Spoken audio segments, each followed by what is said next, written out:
all claim to support women's wrongs, but then women do wrong, and everybody wants to get mad.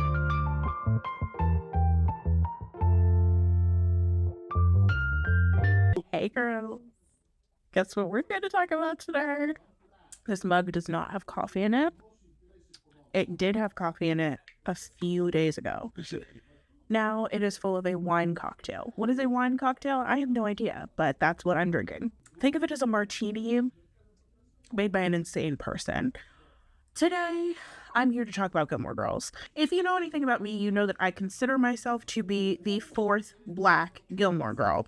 I've written and rewritten 3 different scripts, all about the character of Rory Gilmore, my thoughts about her, my feelings about her, and my feelings on the hashtag discourse surrounding her. And then I talked to my Gemini friend and she said, "You're overthinking things." The truth. So here I am, no script, no thoughts, head empty, just giving you the straight up, my opinion about Rory Gilmore and the discourse around Rory Gilmore. And I will sum it up by saying, I think a lot of the detractors, honestly, are just jealous. You don't have a problem with Rory Gilmore. You have a problem with yourself, how you lived your life, and you are projecting that onto this fictional television character who, quite frankly, is just a stupid bitch. She is a Libra after all. If you have been on the internet in the past 5-7 years, really since the revival of Gilmore Girls came out, you know that a lot of people have a lot of opinions about Rory Gilmore, particularly the lack of trajectory in her life. She seemed like she was going places in season 1 of the show, and she went none of those places by the end of the last episode of the revival. There's all these think pieces online about Rory Gilmore, the downfall of Rory Gilmore. Rory Gilmore is the original annoying millennial. This is why Rory Gilmore ended up like this. Rory Gilmore can't take criticism. Rory Gilmore blah, blah, blah, blah, blah, blah, blah, whatever. I'm here to tell you, it's really not that serious. We all claim to support women's wrongs, but then women do wrong, and everybody wants to get mad. I thought we were living for a woman's right to choose. She chose to be stupid. What is confusing about that? If you're new here, my name is Neida. I make videos about literally whatever I want. Sometimes that's books, sometimes that's movies, sometimes that's TV shows that I've been watching since I was the ripe old age of 6 years old and entirely too young for them. If you are interested in seeing more of my face or hearing more of what I have to say, please consider subscribing to this channel. That is very helpful to me and my life. And if you like anything that I have to say in this video, please give it a big thumbs up. That actually really helps me to find other people who might be interested in the things that I have to say. Without further ado, let's get into this video. So Gilmore Girls is a television series that ran for 7 years from 2000 to 2007. And yes, I did watch the series finale live. And yes, I do feel old. It's one of those shows that I'm sure the internet revisionists love because, we all have those things in our lives where we watch them the first time and we're like, oh my God, this is amazing. And then by the 25th rewatch, we're like, actually, I hate myself and all of these people. And Gilmore Girls is no exception to that rule. I've seen, honestly, since 2016, a rise of actually Rory Gilmore sucks and this is why, or Lorelai Gilmore is a horrible mother and this is why, or think pieces about how bad of a person Luke is, or how Jess isn't really a good character, and all of this. Internet revisionism in general, but also all of those kind of more cynical video essays miss is that A, sometimes people are bad and that's the way the world works, and B, sometimes things can just be fun and kind of stupid. Just relax and take things a little bit less seriously. And honestly, I feel crazy saying that because I'm the queen of overanalyzing shit, but also this is an Amy Sherman Palladino television show, and if I've learned anything about this woman over my years of consuming content that she's made, it's that this is not a person to be taken seriously. She got into a fight with Bo Burnham at a Hollywood Reporter roundtable. This is not a serious person. I feel like a lot of people who over-identified with Rory Gilmore as teenagers watch the show, watch the revival, and feel icky inside because the person that they over-identified with when they were young did not turn out to be everything that they dreamed for her, but also for themselves. The top level thing that I want to say to everyone who thinks that Rory Gilmore had a downfall or that she's a disappointment, or they feel weird about themselves because they identify with her in the early seasons, but then in the later seasons when she starts to act a fool, they feel like bad about themselves. It's okay for complexity to exist. Like, it's okay for multiple things to be true. It's okay for you to look at early season Rory Gilmore and be like, that's so me. See how she changes over the course of this series and be like, that's not me at all. Or for you to look at early season Rory and say, that's so me, and see parts of yourself still in her behavior in the later seasons. Because, like, a lot of us can sit up on our high horse and say, I would never have an affair with my married high school boyfriend who I cheated on with the James Dean impersonator. Or I'd never fall for Logan Huntsberger's Richie Rich tricks. Or I'd never steal a boat and then drop out of Yale. But I think, one, you're missing a lot of context in the show that telegraphs these changes for Rory, and two, you don't know what you would do unless you're in those situations. You don't know that you wouldn't make the same choices that she makes. But also, we see the reasons why she makes those choices, and I think very similar to the people of Stars Hollow, to Lorelai, the audience, at least on the first few watches of the show, can elide over the bad characteristics that Rory has because we're so busy self-identifying with her. We don't see the things that are wrong with her in the same way that we might see the things that are wrong with Lorelai, because Lorelai owns it. People often mark Rory's downfall as happening right around the time that she sleeps with Dean, or when she starts dating Logan, or when her and Logan steal the boat, or like whatever bad deed that she does that the people watching the show wouldn't themselves do. Or they even track it back to like when she cheated on Dean with Jess, or I don't know, when she ended up leaving Stars Hollow High to go to Chilton, whatever. All of season 4, the episodes are telegraphing Rory's affair with Dean. She's so lost. She's so alone at Yale. She doesn't know what she's doing. The only person that she talks to is Paris. Really calls her mommy to come back to the school her first night at college and makes her mom sleep in the dorm with her. She takes too heavy of a class load and ends up having to drop a class in the first semester, which is something that old Rory never would have had to do. She would have just been able to power through, but she's not realizing that like college level work and high school level work, even though she was doing such high level work in high school, are both very different. She might need more time to complete her assignments than she did when she was in high school. She's single for the first time in a really long time, and she's trying to date but having trouble with that, and makes a fool of herself in the cafeteria, thinking that this guy is talking about her when he's not. And it's like this energy that she has that the world revolves around her really comes back to bite her in the butt and starts to make her life at Yale super hard. And you also see her distant from her mom for the first time in her life. They're not spending as much time together as they did when she lived at home. She doesn't see her that often. She doesn't realize that Lorelai is having financial issues, and she's very unmoored from her anchor, which is Stars Hollow. So the way that she responds to that is by finding comfort in the arms of her high school boyfriend, Dean. And she really leans on him throughout the end of season 4 to kind of validate her existence. She's second guessing how smart she is, how talented she is, how likable she is, which are all things that she took for granted while she was living with Lorelai when she wasn't in college. And now Dean is the only person who is really reinforcing that for her throughout season 4, because her mom is so busy setting up the dragonfly. Paris is not the most like emotions person. That you wouldn't go to Paris for like emotions necessarily. You'd go to her to like get a job done. And Lane is dealing with her own stuff with trying to go to Seventh-day Adventist college and be in this band, and losing Dave and finding Zach, and like her troubles with her mom, all this stuff that Lane is going through. So it makes sense that Rory would go towards Dean. Similarly, in season 5, we see her really struggle again with her position as this privileged person who everyone has praised her entire life. So like the first half of the season, she loses her relationship with Dean because he's like, we live in completely different worlds. I left my fucking life to be with you, but this isn't gonna last. Like, you're not gonna marry me, stay at home, cook me pot roast, and like do all these things that Lindsay was willing to do. So her and Dean end up breaking up. She loses that tether to Stars Hollow. Her mom's still super busy. She's spending a bit more time with her, but she's still like in the first year of running this inn. She's in this brand new relationship that's been a long time coming. I'm sure Rory doesn't want to bother her.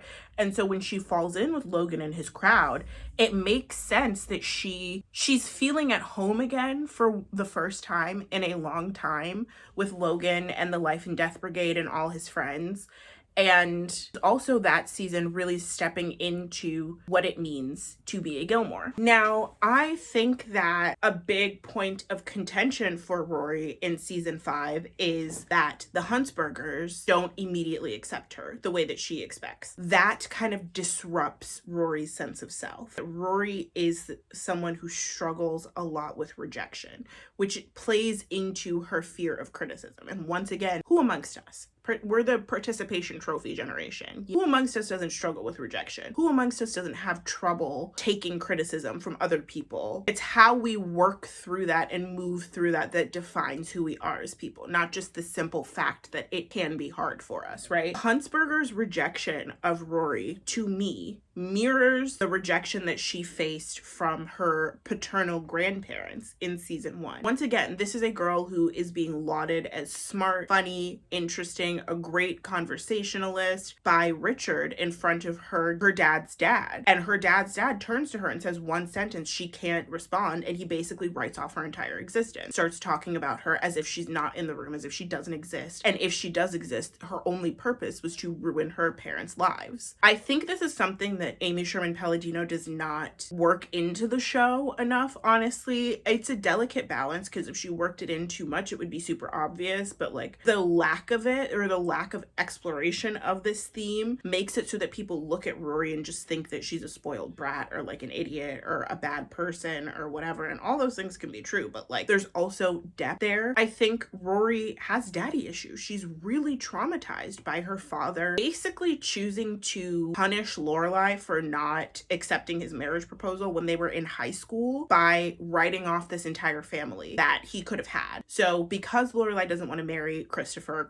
says, okay, fuck it, I'm not going to be in this baby's life. And he is like sporadically in and out of Rory's life. That has a huge impact on her and how she sees herself, but also how she interacts with her father throughout the series. And I think we don't get enough of that so that it like is punchy, but it does show up in certain places. So his rejection, but also his parents' rejection, feels like a rejection at large from the aristocratic world, because Lorelai gets pregnant with Rory, runs away from that whole world because she feels as though she cannot exist as a teen mother in that world, which is true, because that world is operating on these super antiquated ideals. Think of it as though it's the television show The Gilded Age, but like it's, even though it's 1981 when Lorelai gets pregnant, like it may as well be the TV show The Gilded Age. They have the same view of sex outside of wedlock, children outside of wedlock, marriage, people's names, people's status, all of that. We may as well be dealing with the Astors and the Rockefellers and not the Gilmores and the Haydens. I think in Rory's mind, since her mom doesn't want anything to do with her grandparents' world, and her dad isn't in her life consistently, and her dad's parents aren't in her life,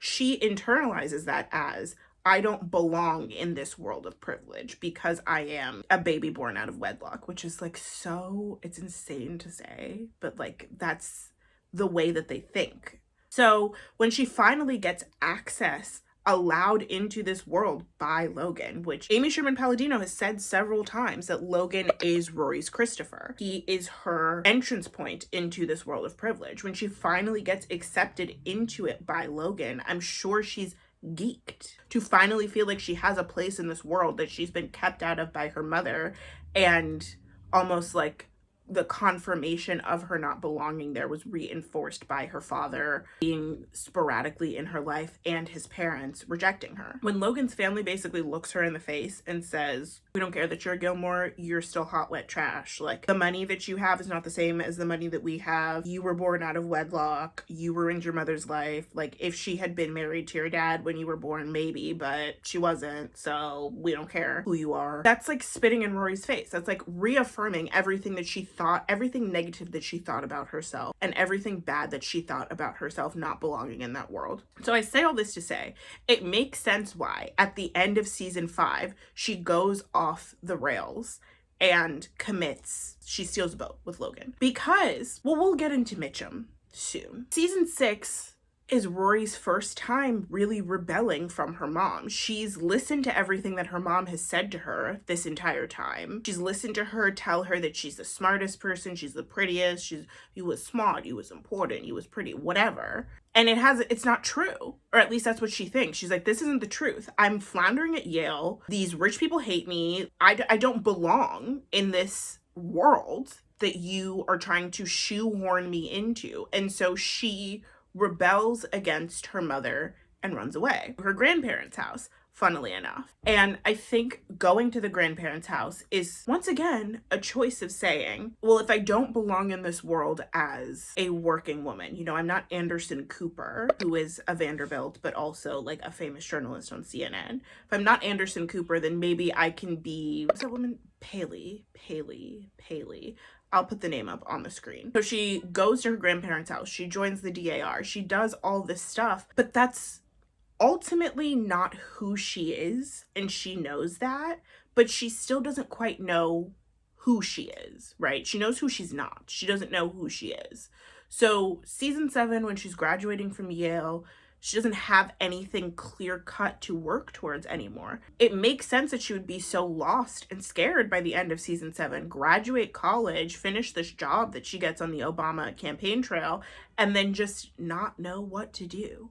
I mean, it's the classic gifted kid narrative, yes, but I think it's beyond the gifted kid, honestly. I think, like, even just looking at the job market and my friends, the smartest people I know who cannot get work because the job market is fucked. Let's also not forget that she graduated college in 2007, the year before a financial collapse. Like, I graduated college in 2020, and a lot of my friends graduated college in 2020, and out of us, the only two people who have jobs right now are gainfully employed are my one friend who has a master's degree from the University of Chicago, fancy, and my other friend who literally does not live in the United States anymore and was a Fulbright scholar. So, like, these are exceptional people, exceptions to the rules.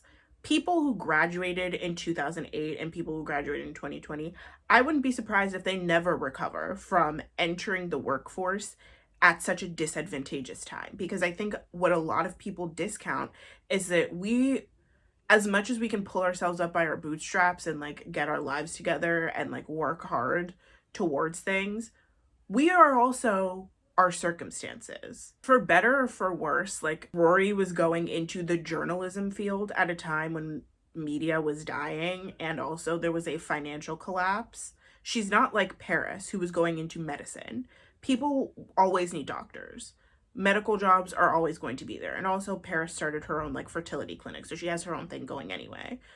The thing that, and it's similar to me, I majored in English, like, and what do? I work like a contracting job, and I don't have health insurance. And I have applied to several other jobs, tried to get different jobs, and nothing. Like, it's difficult being a 2020 graduate. It was probably difficult for her graduating into a financial crisis and trying to be a journalist in 2008.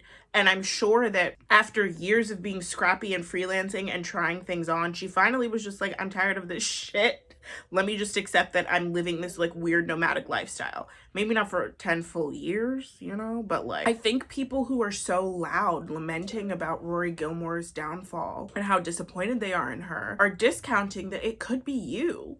It probably would be you if you were in her shoes. I don't like to make excuses for people's bad behavior, but I do like to just put it in context and show that, like, if you, the person who is throwing stones from your glass house, were in similar circumstances to this person that you're judging, you might have done similar things or done the same thing. And I think the main criticism that I see all the time, funnily enough, about Rory Gilmore is that she can't take criticism.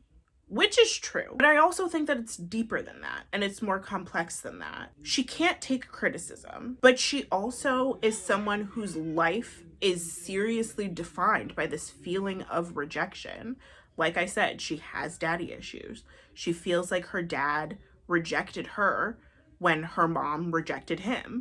Her dad's entire side of the family basically rejected her. And then to get rejected again by her boyfriend's family, who her boyfriend Logan is basically telling her, like, yeah, you can be a part of my world. You can be a part of this world that you've been kept out of this entire time. And then his family looks her in the face and says, no, you can't. You don't belong here. I can see that being a compounding of rejection that she's experienced throughout her life. What I want to do for a second is to zoom in on one particular episode of the show, We've Got Magic to Do, and talk about Rory's fear of criticism and how I think Amy Sherman Palladino kind of like really masterfully incorporates it into the series without like beating the audience over the head with it, but also just like creates this character who is a human being. She's a person, and I think that's why people have such strong reactions to her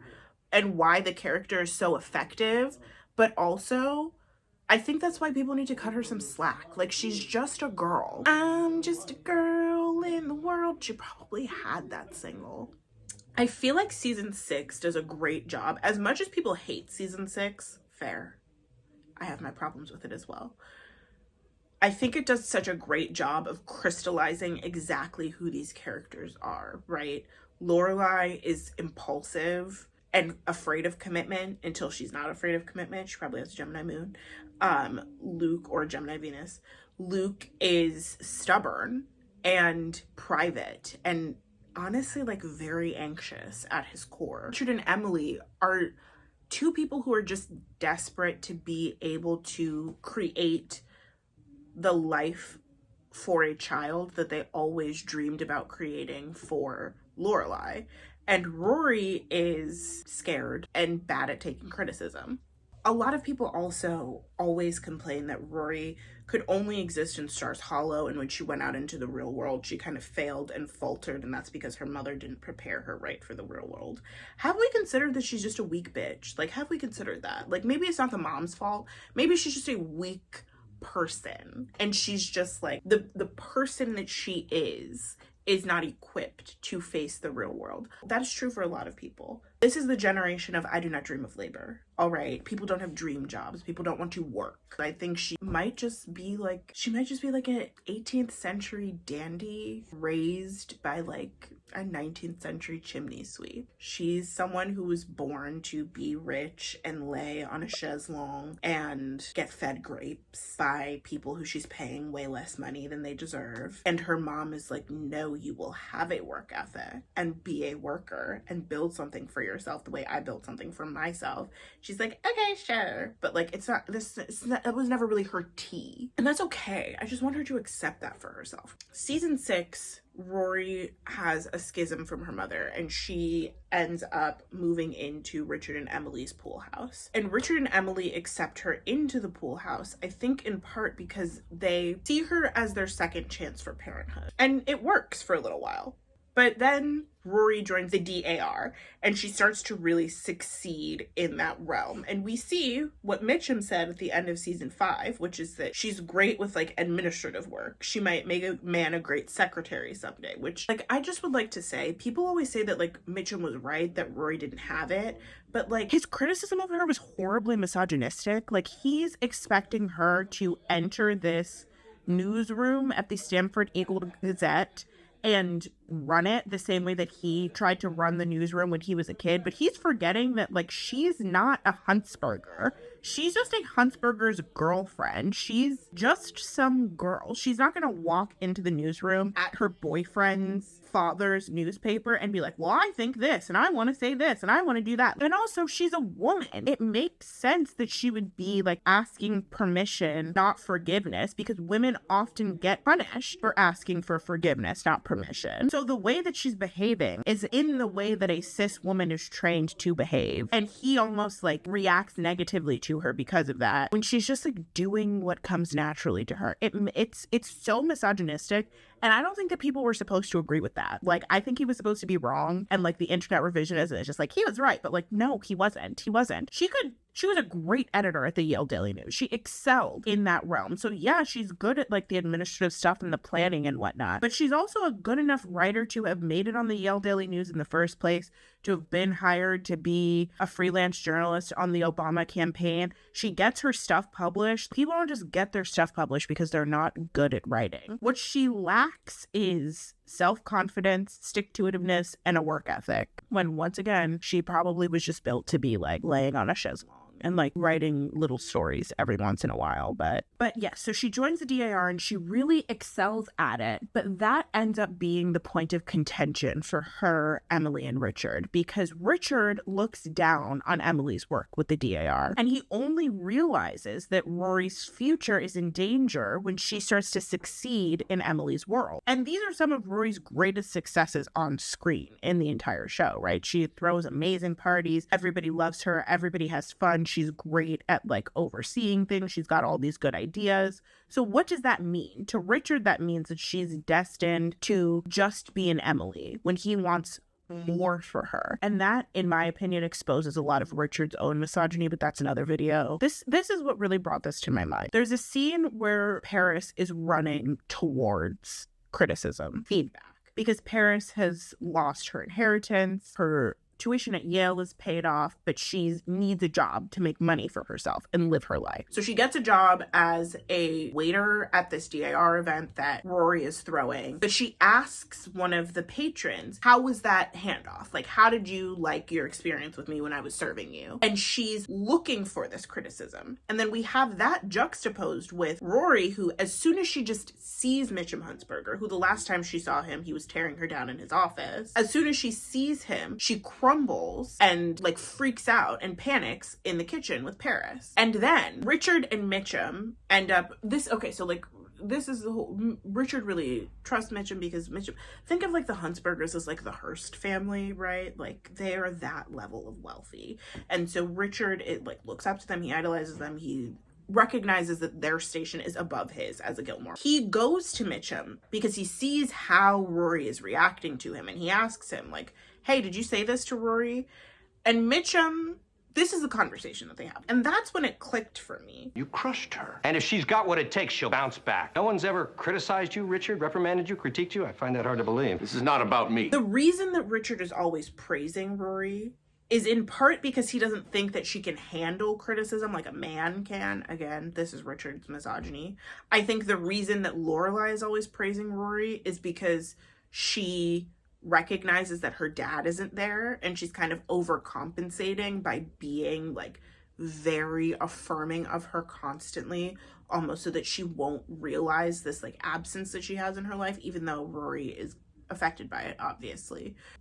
And the reason that everyone in Stars Hollow is always praising her is because it's a TV show and she's the main character, like this. But the first time that she encounters somebody who doesn't have that stake in her, who doesn't have that, like, is Mitchum. And he's criticizing her from his misogynistic and sexist point of view. But because her sense of self is so reliant on other people's view of her, that's why she crumbles. And so later in season 6, when she goes back to Yale and she starts talking to her mom again, she leaves her grandparents' house, she apologizes, all of this stuff. It's because she realizes that it doesn't matter how often you're told that you're good, gifted, beautiful, lovely, talented, whatever. Believing it yourself is something completely different. So she realizes that, and she's like, I'm going to persevere regardless, because that's the mindset that Lorelai kind of displayed for her, is this like strong perseverance. And even though her grandparents are kind of like trying to coddle her to greatness, they realize that they can't do that. And then that is like when the break happens with them. Rory kind of has this big realization that her self-worth and her self-esteem has to come from within. But the thing about the realization is, and the thing that makes it so realistic is, you don't just have a big realization about your life and then suddenly everything's fixed forever and you never have problems with who you are and like your self-esteem and your self-concept ever again. And so she might have this realization by the middle of season 6 and be working on that throughout the rest of season 6, like mentally. But we also are only human. I can see a world where after the show ends, she's faced with rejection and she's faced with criticism again, and she crumbles again. And by the time we get to the revival, the 10-year holding pattern notwithstanding, she has to go on that journey once again of realizing that, like, I need to find my self-esteem and my self-concept and my self-worth within myself. I cannot depend on a job with Condé Nast or working at the BuzzFeed parody or getting published everywhere or having a place of my own.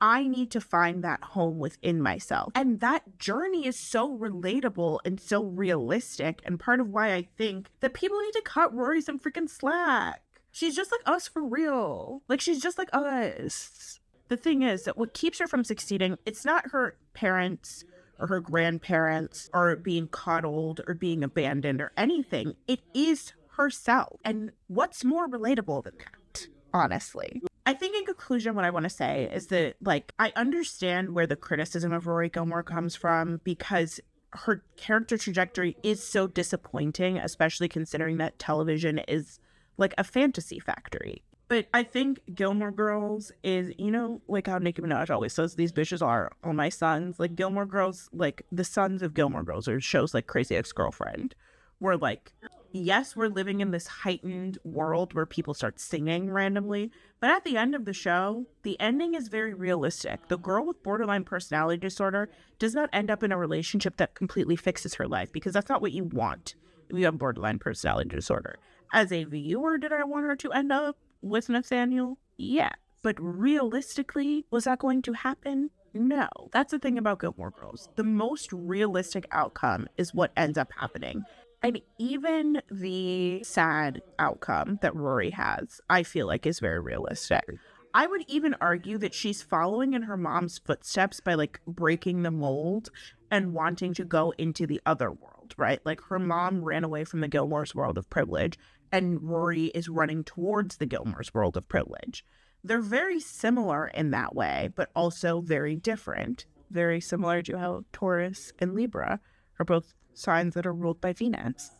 They're very similar in some ways, but very different. If you didn't know, Lorelai is a canon Taurus and Rory is a canon Libra. So, like, even with all her privileges, Rory is always contending with this sense of inadequacy, with the feeling that her mere existence is a burden, and the tacit expectation that she makes something out of herself because her last name is Gilmore, even as people treat her like she does not belong in the Gilmore's world because of the circumstances of her birth. I feel like stronger-willed characters like Lorelai and Logan are able to deal with all of these pressures and make their way through the world on their own. But the truth is that Rory is not strong-willed, and she does not have a strong sense of self, and that's okay. Sometimes people don't. Sometimes people are like that. In a way, she's really like a lot of the young people watching the show criticizing her, who were born into the quote-unquote best economies in generations, with older family members who own multiple properties and paid their way through college by working at, like, a diner at night. We,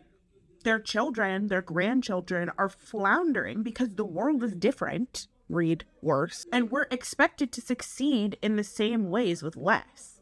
And so even though Rory has a trust fund and a grandmother who's willing to let her stay with her whenever she needs, and a mom who's super supportive, and people who are constantly telling her how amazing she is, it makes sense that she ends up where she ends up because she struggles with rejection and criticism. She does not have a very stable sense of self, and the circumstances that she graduated college and entered the working world into were utter shit.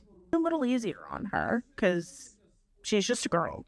Cue the No Doubt track that I can't play because of copyright. If you're still watching and you can hear me over my brother shouting in Portuguese behind me, please give this video a thumbs up. That actually really helps me to find people who might be interested in my content. If you like me or anything that I said today, please consider subscribing to my channel. I make videos about literally whatever I want to talk about. If you liked what I had to say about Gilmore Girls, you're also a Gilmore Girls stan, share this video with a friend. Tell them all about it. I would love to have conversations with you all down in the comments. Agree with me, disagree with me, tell me Rory's a stupid bitch, tell me I'm a stupid bitch, tell me Rory's smart, tell me you think that I'm the smartest person that you've ever seen and I'm absolutely beautiful and gorgeous, and I would appreciate that because I spent a long time on this makeup. But thank you so much for watching, and I will see you in the next one. Goodbye!